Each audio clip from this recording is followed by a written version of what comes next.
So with the release of Supreme Darkness, Maliss has now gotten a new boss monster, which is another wife you can add to your collection. Unlike your previous boss monster, it's a lot easier to summon because it only requires you to have 2 or more monsters, including a fiend, which if you're playing the Fiendsmith variant of the deck, then it's pretty simple. Or if you're just playing Maliss as usual, you're going to summon your Griffin, and then your Griffin is going to turn into your A Bao A Qu, which its effect is that during either player's main phase, you can discard a card to either destroy a card on the field or special summon a light or dark monster from your graveyard, which it doesn't target and it banishes itself into the end phase. And that leads us into our next effect, which during your standby phase, you can draw cards equal to the amount of different monster type in your graveyard, then put back cards from your hand into the deck equals to the amount of cards drawn.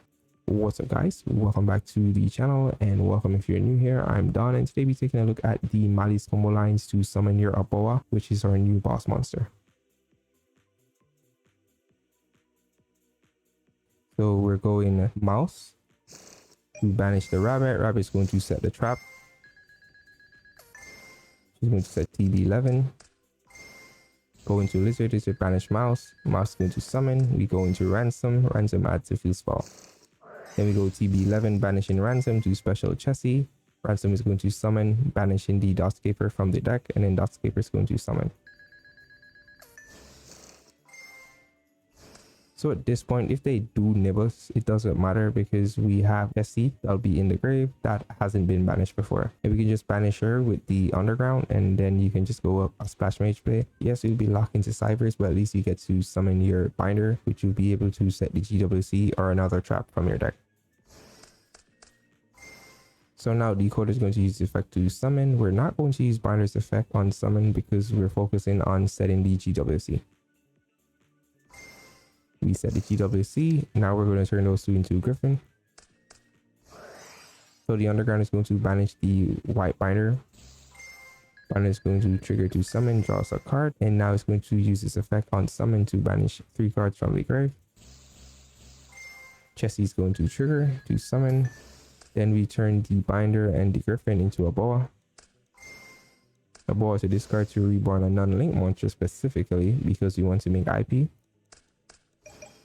And now in the end phase, what we have here is GWC, IP Masquerena, A Bao A Qu. You don't have to use A Bao A Qu as a floodgate spammer. It's pretty much also insurance. So if your GWC gets stopped, you can just use her to reborn your Maliss monster. And the only downside is that you won't be able to get the life points from the GWC. So that's the main point for GWC, is the fact that you gain life, because you're already paying like so many life points. Then you really need to gain life, because going to your opponent's turn, you'll be at like 53 and you can easily lose in time. But if you're playing well, then do remember that you need to gain life from this. And this is one of your most important cards in the grind game pretty much, because it's the one that keeps you alive.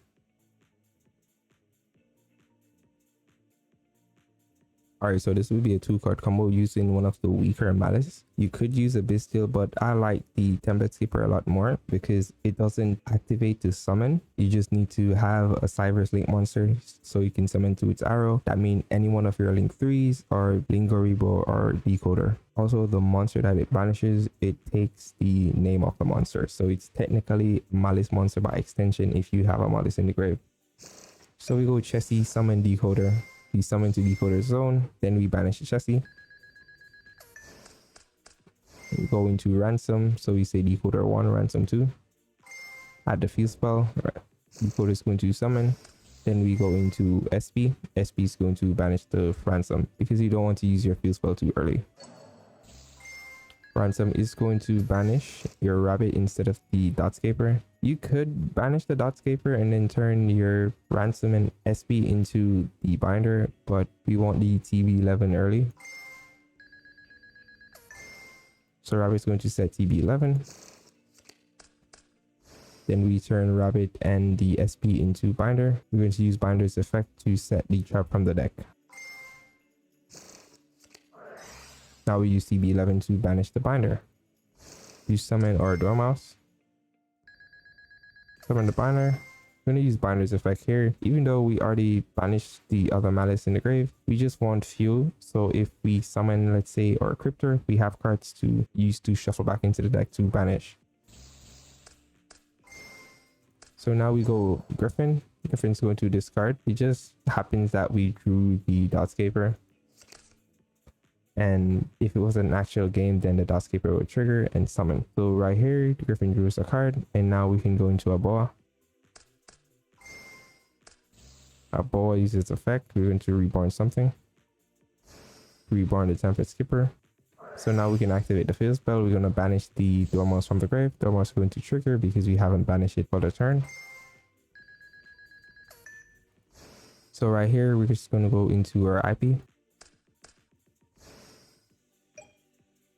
And in the end phase, the ball would return.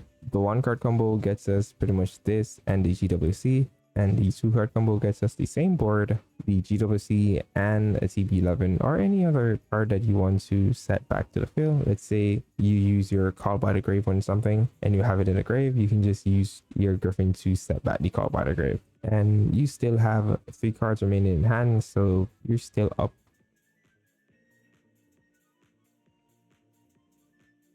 Alright, so this line would be Rabbit with an extender. So it's pretty much the same as the Jessie's, just that we get to the trap a lot earlier. So we set TB11, then we go Decoder, we banish, summon, go ransom. So now we have 2 monsters on the field. We go TB11 to banish the ransom, summon Dormouse, ransom go to trigger, summon, banish Dotscaper. Alright, so right here, alright, so let's say you're like in game 3 or even game 2 and you're going first, then you know that probably your opponent would like siding something like an evenly. You can just turn your Dotscaper right here into something like a Link or Rebo, and because this combo will end on the Griffin, you can use your Boa to reborn the Dotscaper. Now let's continue. So we go binder, we're going to set the GWC to banish and reborn the highest attack Maliss you have in the grave at a time, which would be your white rabbit because the Jesse's in the deck. And the reason for this is that the Griffin is going to set it and you want an additional monster. Binder is going to trigger, summon, draws a card. We go Griffin. Griffin is going to discard the card. And we're going to set our GWC. And as you can see, even if we get nipped, the mouse is in the grave that hasn't been banished yet, and we still have a Chessie in the deck that hasn't been banished yet. And we also haven't used our Binder's effect, which we should have used the effect to banish the rabbit and the TB11 to fuel the Cryptor. So right here we go a Boa, then a Boa is going to reborn the Griffin. Now we go field spell, banish the mouse. Mouse summons, mouse is going to banish the Chessie, Chessie is going to summon, which as you can see right there, that's an illegal play to be honest, because the mouse should have been like linked to the Griffin in order to use its effect. So that's like a misplay on my end, but it should have been where the Chessie is. So it should have been on either the right or the left of the Griffin. So otherwise you couldn't activate that monster's effect because it's not linked and it's a special summon monster. So now we're going to turn those two into an IP, and in the end phase the Boa would return. And what we have here is pretty much Floodgate, Reborn, Cryptor potentially, or so let's say they imperm this, so you can always use IP, take it off the field to summon like a SP, banish something, then you use your Boa to reborn the Griffin. So the Griffin is still a problem, so to get rid of the Griffin they would have to banish the Griffin to be honest. And we have our GWC.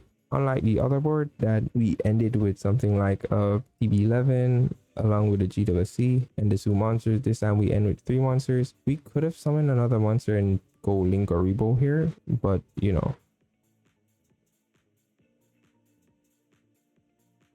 If you made it this far into the video, you can leave a like. If you want to see more videos from us, you can also check out the channel. And if you want to see more videos from us in the future, you can subscribe to the channel and hit the notification bell so you can be notified when they are released.